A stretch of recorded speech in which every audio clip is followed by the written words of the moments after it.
left. I do want to talk to Sajid in Canada. Yay, Sajid.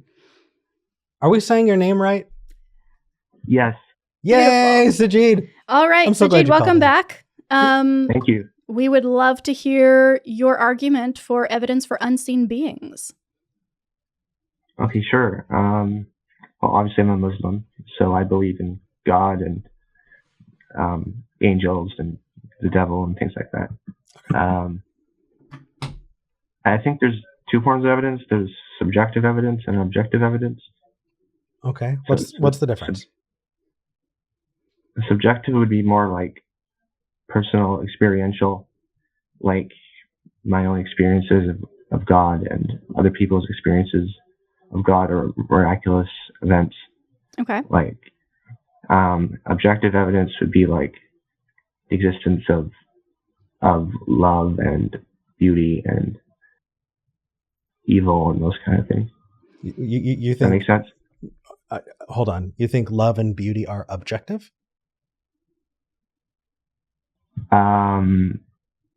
Yeah. I think for the most part, yes. Interesting. Okay. So how would you classify a group of people using their subjective experience to hone in on something that they could agree on was objective? Because I would imagine that that's how this works, right? Could you repeat the question? So I'm trying to figure out where you would classify a group of subjective experiences that validate each other. Would that still be subjective, or would that move into objective territory? Is there a way to go from one to the other? Oh. Could you give an example? Sure. There are 10 people. 9 of them say the sky is blue. 1 of them say the sky is pink. Yeah. At what point, or is it possible for a subjective experience to become objective? I think for a subjective experience to become objective, everyone would have to agree on the subjectiveness of the experience. I know it sounds like contradiction, but no, that's like, for example, yeah, that makes sense to me. For example, like the experience of love, especially like overwhelming love in different religious traditions like Islam or Christianity or stuff like that. I think that points to a higher reality. Okay, so the fact that so many people experience the feeling of love makes it objective versus, say, if one person... Sorry. Especially like overwhelming experiences, like I personally had an experience of like not too long ago of like overwhelming love and feeling like I need to tell everyone I love them and just extreme happiness and love. Well, that sounds awesome for you. Okay. I have a direction that I want to go real fast. Okay. Sajid, so what would then happen if a bunch of people had contradictory subjective experiences? So if we can move towards objective evidence by aggregating a lot of the same experience in a subjective place, what would happen if people subjectively experienced contradicting things? To provide another example? Or sure. Are you going to go back to the sky thing again? Well, I mean, it's a good baseline. Say 10 people say the sky is 10 different colors. Right. At what point do we decide that subjective evidence is not as reliable because it contradicts with each other? I think then you have to move into like more objective things, like maybe like, I don't know, stuff like fine tuning of the universe or the existence of suffering and stuff like that. Okay, so the goal is to move towards objective and away from subjective then. Is that correct? I'd say objective is probably stronger than subjective. I agree. Okay, I wanted to get the subjective piece out of the way before we dove in, just Sure. because I think we could go down a rabbit hole that wouldn't be helpful. So let's stick with objective for now. V? Yeah. Okay. Do you Okay. understand what Sajid means when he says subjective? Yeah, personal experience. Okay. Got it. And objective is not personal experience.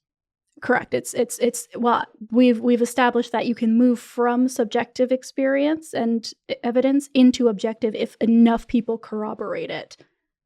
Okay. It can become an objective thing. Okay. So it says in the notes that it says evidence for unseen beings such as miraculous experiences. So it sounds like you're queuing up this statement of a bunch of people's subjective experiences of an unseen being and miracles kind of collectively validating an objective statement that those unseen beings and miracles happened. Does that sound about right? Yeah, that sounds good. Okay, cool. So I think V, you already answered that. There are so many conflicting accounts of all of those things that I don't think that you could corroborate or validate any objective statement about miracles or unseen beings. Yeah, I suppose that's true. Like conflicting miracles, like miracles of Mary for Catholics and miracles of the Buddha for Buddhists, stuff like that. Yeah.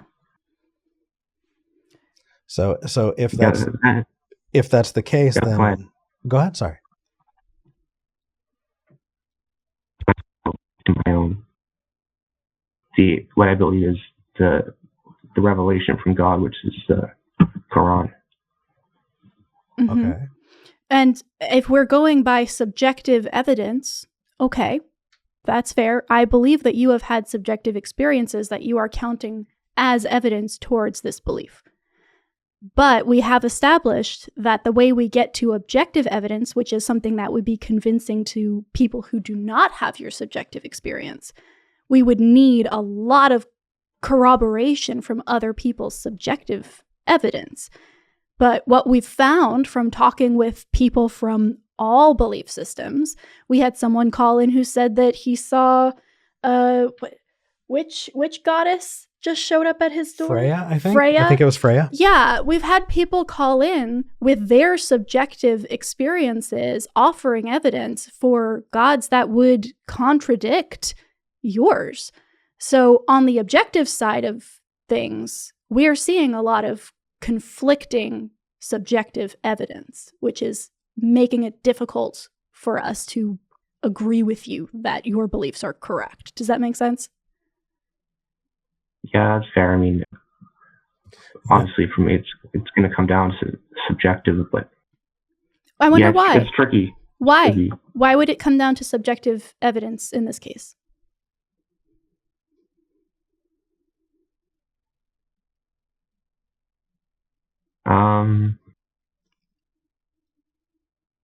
Like I said, it's my own personal experiences, and I believe that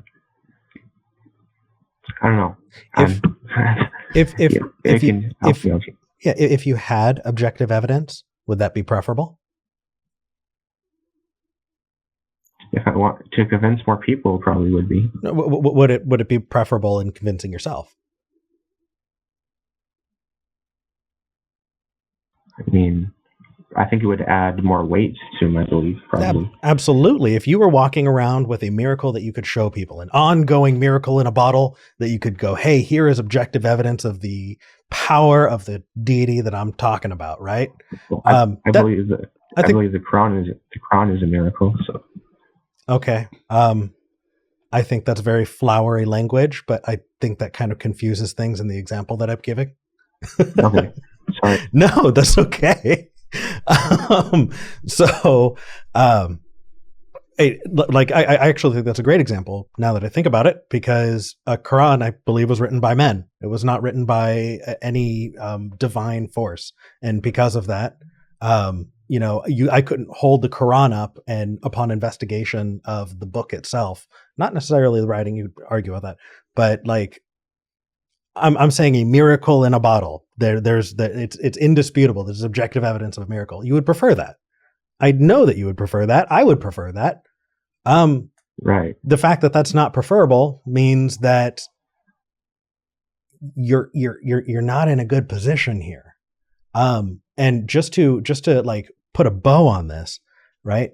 How many people are going to disagree about, like, if I make a turkey sandwich and we decide to, validate that turkey sandwich is there on the counter, right? I think that is objective evidence of the turkey sandwich. We have much better evidence of something like a turkey sandwich when it comes to objectivity than we do of the God claims. And that's where I think we should contextualize it. If we have more evidence of a turkey sandwich than we do of a God, then we should probably put a God somewhere below a turkey sandwich when it comes to us accepting it as real. I can see where you're coming from with that, yeah. And you know what? If I were still a believer, I would be massively offended by that statement. The fact that you are as kind as you are makes me so happy that you call in. That last call is quite something. Oh my goodness. Just a little bit of a roundabout. Run around the block with that guy. Yeah. Well, that's what happens when you get transcendental argument. By the way, for people who don't know what that was the transcendental argument for the existence of God. That is presuppositional apologetics. If you want to look up Bonson, if you want to look up people like Darth Dawkins and other people who really, really like to stick their heads up their own asses, that is the argument for you. Sorry, I could Vanna White the. Oh my goodness. Transcendental argument. Sajid, Sajid, don't ever go down that road. Promise me. Promise me you will never go down that road. Please. You're the chosen one. You're supposed to bring balance to the Force. Don't do it. Sajid, I think I want to dive into this more, but we are also almost at time. So for whenever you have the chance to call back, we will make sure to prioritize your call if you want to call back and continue. Because I think we could have a really good conversation about this, and we've only just scratched the surface. So thank you for calling in and giving us something cool to chew on. Yeah. And we'd love to hear back from you. Well, now I want a turkey sandwich. I kind of right, do too. Same. I'm a little hungry now. All right. Sajid. Thanks, Sajid. Bye. He's a sweet guy. I disagree with him, obviously, but I feel like we could have a really fruitful conversation, though. Yeah. I would really love to know more about the difference between subjective and objective and how he gets from one to the other. The way he used them, it sounded like categories that were entirely unto themselves and couldn't move from one to the other. I appreciate the questions you asked, because it was definitely coming across to me as non-overlapping magisteria. Oh gosh. Yeah.